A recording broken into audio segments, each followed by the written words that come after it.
আজকে আমি তোমাদের সাথে বাড়িতে প্রথম গজা বানানোর অভিজ্ঞতা শেয়ার করব। গজা খেতে তো আমরা সকলেই খুব ভালোবাসি। এখানে একটা বাটিতে 2 কাপ ময়দা নিয়েছি, 1/4 টিস্পুন নিয়েছি বেকিং সোডা আর নুন, আর নিয়েছি 1/4 কাপ ঘি। ভালো করে ময়ান দিয়ে যতটুকু জল দরকার ততটুকু জল দিয়ে মেখে নিয়ে 15 থেকে 20 মিনিটের জন্য রেস্ট করতে দিয়েছি। বাইরে পড়ছে অঝরঝরে বৃষ্টি, তারপরে সেটাকে একটা বেলনা দিয়ে বেলে পিস পিস করে কেটে নিলাম। এই অবধি কাজ তো বেশ সহজ ছিল।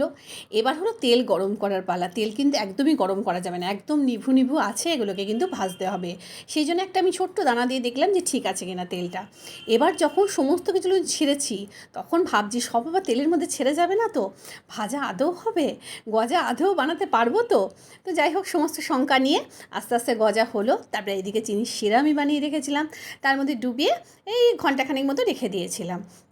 আর আমি এখানে না গজা কড়া করে বানিয়েছি, কেউ যদি মনে করো হালকা করেও ভেজে নিতে পারো। শেষ পর্যন্ত দেখার জন্য